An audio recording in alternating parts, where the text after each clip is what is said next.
সংসার করবে আমার মতো নষ্ট মাইয়ার লগে। সিনেমার তৈরির চেয়ে আমরা কেন জানি অন্য কিছুতে ব্যস্ত থাকি। সংগঠন প্রিয় হওয়ার চেয়ে আমাদের সিনেমা প্রীতি বেশি হওয়া দরকার। এই যে রাজনৈতিক পরিচয় যাদের ছিল তারা এখন কোথায়? তারা সব পলাতক। চলচ্চিত্র শিল্পীদের কোনো রাজনৈতিক দল করা উচিত নয়। আমার উন্নয়ন আমাকেই করতে হবে, সরকার উন্নয়ন করে দিবে না। আজকে যে গোয়ার ছবির মুক্তি নিয়ে রাসেল একটা ব্যতিক্রম ধর্মী আয়োজন করেছে, এটা প্রচারণার। আমরা প্রচারণা সাধারণত সিনেমার স্বার্থে করে থাকি, কিন্তু রাসেল যে আয়োজন করেছে সেটা হলো ভুখা মানুষেরকে খাদ্য দিচ্ছে, অন্ন দিচ্ছে। এই যে একটা নতুনত্বর সূচনা করলো, এটা যেন সবাই অনুসরণ করে। শুধু বিনোদন দিব না, আমরা গরিব মানুষের জন্য খাবারও দিব। এই রাসেল মিয়ার এই আয়োজন নিঃসন্দেহে একটা ইতিবাচক মাইল ফলক হিসেবে তাহলে রাসেলের প্রচারণা সবসময় ভিন্ন। তার আগের ছবি যেটা ছিল সে 3টা ছবি করেছে। ময়না রীতিকথা, সেটাও আমি অভিনয় করেছি। তারপর এর আগে করেছে ভাইয়া, সেটাও অভিনয় করেছি। এই গোয়ার এটাও অভিনয় করেছি। ভাইয়ারের প্রচারণায় ছিল রিক্সা, ভ্যান, মানে ঘোড়াগাড়ি দিয়ে প্রচারণা, গণমানুষের কাছে যাওয়া। আমাদের সেই ছবি হিট করে যেটা খেটে খাওয়া মানুষের দৃষ্টি আকর্ষণ করতে পারে। এই যে দৃষ্টি আকর্ষণ করার জন্য সে ভুকা মানুষকে খাওয়াচ্ছে। একটা ছবির সার্থকতা নির্ভর করে এদের উপর। এরা অল্প টাকা ইনকাম করে, কিন্তু তার পুরোভাগ ব্যয় করে খাদ্য আর তার একটু বিনোদন। যেহেতু সে দেখলো যে এটা রাসেলের গোয়ার ছবির জন্য খাওয়াচ্ছে, অবশ্যই এরা গোয়ার সিনেমায় যাবে। যখন এই ধরনের দর্শক যাবে তখনই ছবিটি হিট হবে। আর ছবির মধ্যে মেসেজ আছে যে একটা মানুষ কিভাবে কারণে খারাপ হয় এবং কি কারণে ভালো হয়। এটা আপনারা গ্রাম বাংলার মানুষকে দেখতে পারবেন।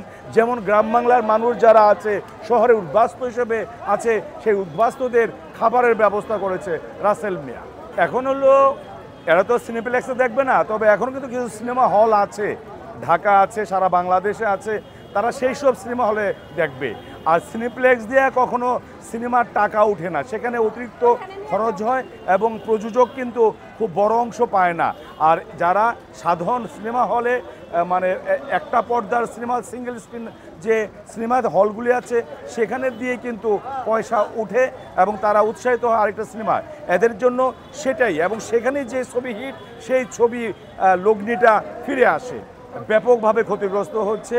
আসলে আগে আমরা যখন অভিনয় করেছি, 1980 সাল থেকে আমি চলচ্চিত্র অভিনয় করি, তখন হলো প্রতি বছর 150-200 সিনেমা মুক্তি পেত।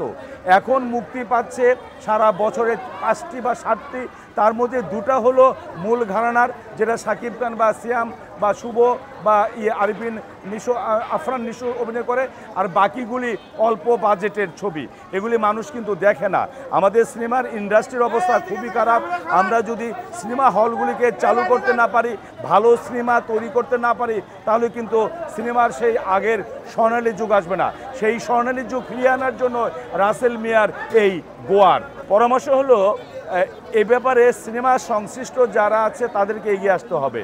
সরকার কিন্তু সকল সময় সিনেমার উন্নয়ন চায় এবং অর্থ বরাদ্দ রেখেছে, কিন্তু সিনেমার তৈরির চেয়ে আমরা কেন জানি অন্য কিছুতে ব্যস্ত থাকি।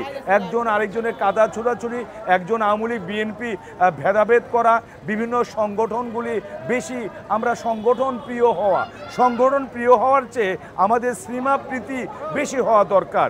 আমাদের শিল্পীদের কোনো রাজনৈতিক পরিচয় থাকবে না। এই যে রাজনৈতিক পরিচয় যাদের ছিল তারা এখন কোথায়? তারা সব পলাতক। তাতে কি হয়েছে? প্রযোজকরা সরে গিয়েছে, সিনেমার লগ্নি করা হচ্ছে না। তাই আমি সকল সময় বলবো, চলচ্চিত্র শিল্পীদের কোনো রাজনৈতিক দল করা উচিত নয়। যেমন আমি কোনো রাজনৈতিক দল করি না, আমি প্রকাশ্যে আছি, কিন্তু অনেকে পলাতক আছে। তাই ছবিকে ভালো করতে হলে রাজনীতি মুক্ত শিল্পী কলাকুশলী আসতে হবে, এবং ছবিকে ভালো করতে হলে সংগঠনের চেয়ে সিনেমার প্রাণ বাঁচানোর দিকে বেশি দৃষ্টি দিতে। তবে 16 বছর ছিলাম এবং সচিব পর্যায়ে আমি রিটায়ারমেন্টে গিয়েছি, একথা ঠিক না। এক সময় সিনেমা ব্যাপক মানে অর্থ যোগান দিত, ট্যাক্স দিত এবং সরকারের অর্থনীতিকে চাঙ্গা করত। এখন কিন্তু সিনেমা হল থেকে সরকার কেমন ট্যাক্স পাচ্ছে না। 1399 সিনেমা হল থেকে এখন 61টা সিনেমা হলে এসেছে। সিনেমা হলে গেলে দেখবেন 700 সিটের মধ্যে 650 সিট খালি। তাই সিনেমা কিন্তু সরকারকে সেই পরিমাণ অর্থের যোগান দিতে পারছে না, রেভিনিউর যোগান দিতে পারছে না। কিন্তু আমাদেরকে রক্ষা করবে আমরা যারা চলচ্চিত্র সংশ্লিষ্ট তাদেরই রক্ষা করতে হবে ইন্ডাস্ট্রি। সরকারের আগে হস্তক্ষেপ ছিল, সরকারের আগে অর্থ বরাদ্দ ছিল, এখনও অর্থ বরাদ্দ আছে, কিন্তু আমরা সেটা নিতে পারছি না। তাই আমি দোষ দেব না সরকারের প্রতি, আমি দোষ দেব না প্রশাসন যন্ত্রের প্রতি, আমি দোষ দেব আমাকে। আমি রাজনীতি করছি, আমি ভেদাভেদ করছি, আমি বিভিন্ন সংগঠনের প্রতি বেশি গুরুত্ব দিচ্ছি। নাহলে 400 জন মতো পরিচালক এখন দেখবেন 10 জনের হাতে ছবি নেই, বাকি 390 জন বেকার কেন হচ্ছে?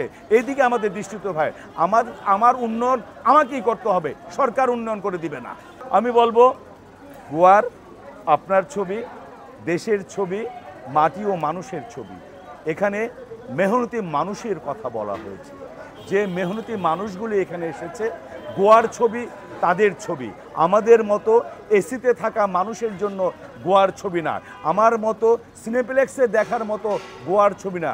গোয়ার ছবি বাংলাদেশের পথের, ঘাটের, মাঠের, গ্রামগঞ্জের মানুষের ছবি, যাদেরকে রাসেল মিয়া আজকে একত্রিত করেছে।